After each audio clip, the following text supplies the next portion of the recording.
And such a plan of observance becomes proper as may best guard this sacred institution from being abused by nominal Christians or condemned by an ungodly generation. And here a footnote.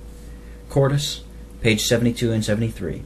After stating the utility of solemn public certifications and of those discoveries which the Word of God may make even to the reason of natural men, he adds, to adopt the supposed apostolic frequency, and, we may insert, lay aside the public preparatory services in a degenerate state of the Church, would infallibly destroy that external solemnity, by which he means the all produced on the minds of nominal Christians, with its advantages I have now mentioned. The consequence would be a more open contempt of God's institution by the wicked and disregard of his law. In this opinion, I am supported by the common experience and common sense of all mankind. In fine, if in a period of prevailing immorality and defection a body of people shall be associated together to keep themselves free as far as can be attained from the evils that surround them, they are associated to bewail these evils and testify against them. To the profession of such a body, fastings necessarily belong. They resemble those men who sighed and cried for the abominations done in the land, of whom Jehovah expressed his high approbation, and at a time when he gave commission to seal them, or set a mark on them, to secure them from approaching calamities. Ezekiel 9, and Revelation 7, Revelation 11, and Revelation 14. When can such a body of Christians more properly observe days of fasting than when about to avow solemnly their discriminating profession and their fellowship in it at the table of the Lord? Their very existence as a separate society indicates that matters are not well with the Church of God, that the purity, fervor, and faithfulness supposed to characterize the primitive ages are not the distinguishing ornaments of the present generation. Abstracting from all other reasons which may justify fasting in prospect of keeping the supper, they may perceive in the very grounds which occasioned and still require their separate existence enough to vindicate the practice with them. In a period of corruption, it is specially incumbent on them, according to the character they bear, to manifest a sacred regard to the pure and devout observance of divine institutions. And here a footnote. The author of the Letters of Communion, who has so eagerly contended for the new measure, is connected with a society or societies of this description. They are the last from whom opposition to the present method might have been expected. To what has been stated under these four propositions in vindication of our mode, we subjoin the following observations. Number 1. The authority of appointing such days of public worship as are connected with the supper belongs to the office-bearers of the Church. Had there been stated periods for fasting and thanksgiving of divine institution, the necessity of exercising a delegated authority had been suspended. Nothing had remained but to see to observe, and in the case of the Sabbath, Public fasting and thanksgiving, however, are only declared to be warrantable on fit occasions or on such grounds as, according to Scripture, examples and deductions from them, appear to render the duties seasonable and proper. The canon of revelation is closed, and we cannot expect a voice from heaven to fix the specific times. The power of judging concerning these, and of appointing accordingly, must therefore reside somewhere in the Church. But the New Testament Code acknowledges no ecclesiastical power as invested in any but those denominated rulers. 1 Corinthians 12:28 and 29, 1 Thessalonians 5:12, and Hebrews 13, verses 7 and 17. These are declared to be the elders, whether they labor in word and doctrine or not. 1 Timothy 5, verse 17. To them it belongs to mark the seasons, to judge of the occasions, and determine the expediency of all public voluntary observance. 1 Peter 3, verse 1, and Titus 1, verses 5 and 7. They are overseers and stewards. And it is their province to order in every warranted mode for the due celebration of divine institutions. Acts 20, verse 18, 1 Timothy 3, verse 5, and 1 Peter 5, verse 2. Number 2. When the days are appointed, they ought to be kept. The authority by which they are appointed is the very same to which an immediate respect must be had in observing a day of fasting or thanksgiving on any emergency of providence. It may be thought that in such cases the providential call is what chiefly requires respect. This will not be determined. But of that call, the people are not the constituted judges, so as to determine and appoint the correspondent public services. They have, no doubt, what has been denominated a discretive or private judgment, in regard to the emergencies of providence, as well as the doctrines of the gospel, and according to this, may petition their overseers for a day of fasting and thanksgiving. They may in various other ways endeavor to excite their rulers to a discharge of their duty, should they seem negligent or inattentive. Nay, without transgressing their province, they may, in a prudent and becoming manner, say even to a faithful pastor, "Take heed to the ministry thou hast received of the Lord, that thou fulfill it." And here a footnote, Colossians 4, verse 17. The faithful in that church were desired to read the epistle from Laodicea. See preceding verse. If an inspired epistle be referred to, it was probably the first of Timothy, said to be written from Laodicea. In that epistle, directions for the fulfillment of a ministry received of the Lord are laid down.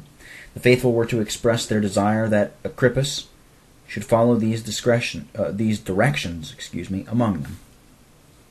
But still, the authority to which an immediate respect must be had in the observance of uninstituted times of worship, as that of rulers, nor is this authority less worthy of respect than exercised in cases of voluntary sacrifice, provided the appointments be warrantable and have enough to justify their being made, than when controlled by providence. Let us instance a case of choice and ordination of deacons. The office of deacons is warranted, but it is not so essential that a congregation cannot be regularly organized without them. They are denominated helps, and where their assistance is needful or might be useful, they be created. God has provided by sanctioning the office that their being employed as assistants to elders in certain duties shall not be an unwarrantable addition to the order of his church, nor placed on a level with will worship. Now, they who are the judges in such matters may act not only on the call of necessity, but even of propriety and expediency, in requiring the people to look out among them such as they may reckon fit for the office. The authority exercised in this case ought not to be disrespected, nor may those who are chosen, refuse ordination, though the persons by whom the choice was appointed should not be able to show them a call of absolute necessity.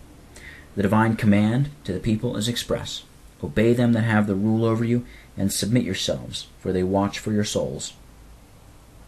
They may be said to watch for the souls committed to their charge, when they endeavor to secure the celebration of a solemn ordinance in the manner best suited to its nature and design. Since then, as we have proved, the connecting of certain days or public exercises with the Lord's Supper is not unwarrantable, and since there is enough to justify the appointment of these days, or of the exercises to which they are devoted, the overseers of any congregation have a right to require the observance of these days when appointed. Thirdly, it is proper that in uniformity of worship, particularly of the mode of celebrating the supper, should obtain in a religious body. The establishment of uniformity in Britain and Ireland was once the object of a very laudable and solemn engagement. Acts have been made to secure uniformity in the dispensation of the supper, although much be left to the regulation of sessions, who are the best judges of expediency and propriety in particular circumstances, as indeed the whole business of appointment ought to rest with them. Instead of ever being determined by a general ecclesiastical law, yet sessions ought to study as far as possible in uniformity of method. The want of this is often attended with serious consequences. It may occasion unnecessary offense, a thing peculiarly disagreeable in regard to the ordinance of communion. If the supper be, as we have seen, designed to maintain the fellowship of the different congregations which constitute a professing body, a common understanding as to the mode of procedure will be requisite, and the overseers of one congregation, while acting in the sphere of their own jurisdiction, ought to manifest a proper regard to the rest of their other brethren in the Lord. The common grounds of vindication, stated in our propositions, are a sufficient basis of uniformity, and, while acted upon, will ever produce it. They pertain to the ordinance itself and the present state of the Church. Any great alteration of affairs, which we have supposed may control the plan now followed, will be generally felt. The direction it may give to the mode of observance will not be confined to one congregation. It will establish uniformity while its influence lasts. And where particular circumstances may now interfere, no offense can be warrantably taken. Number 4. While there is so much in the nature and design of the ordinance and in the circumstances of the Church to justify the present mode of observance, it ought not to be laid aside on grounds of personal inconvenience. First, because the days are not cumbersome to the people who are required to observe them. They do not frequently recur. No more than what are barely proper are appointed, and only one half of the Saturday and Monday is set apart, constituting the fast but 2 entire days. Because we ought not to yield to the worldly minded, because we ought not to yield to the worldly minded, men devoted to the world, anxious to retain on all occasions what God has allowed for the concerns of this life, may grudge even half a day from their 6. The principle by which they are actuated would appropriate the Sabbath itself, did not civil authority interpose. The prevalence of this principle and its oppression to the usual sacrifice of time, as well as of substance, on sacramental occasions, ought not to overrule regard to a plan which is calculated to testify against it. Thirdly, because the godly ought to be more enlightened than to refuse compliance, and are not to be expected to oppose on grounds of personal inconveniency. No individual who pleads a case of necessity for himself, if but a reasonable man, not to say a genuine Christian, will be disposed to set up that case for a directory to any court of Christ, because on some occasions he may have found the observance of the days inconvenient, or perhaps may have such an allotment in life that while certain circumstances remain, it must ever be impracticable for him to observe them. He will not therefore wish the plan to be accommodated to his situation, much less to be laid aside, nor, which would amount to the same thing, but to discover less illumination and greater perversity. Will he strike out against the authority of his overseers to appoint the observance of such days? It must ill comport with the fervor of piety to grudge the small sacrifice of time claimed for more necessary purposes than any the world can ever place in competition. Proposes too far superior to the mere dispensation of tokens for which a modicum, it seems, would be allowed by those who are for discarding our plan. Upon the whole, the arrangements of the Presbyterian method will be found, it is hoped, among the gold, silver, and precious stones, work that will stand every trial by fire, and survive even the judgments designed to demolish and consume the whole structure of superstitious inventions. May God show kindness to Zion. Then shall the righteous offerings of his church and people be accepted of him. The meek shall eat and be satisfied, and give praise to the Lord.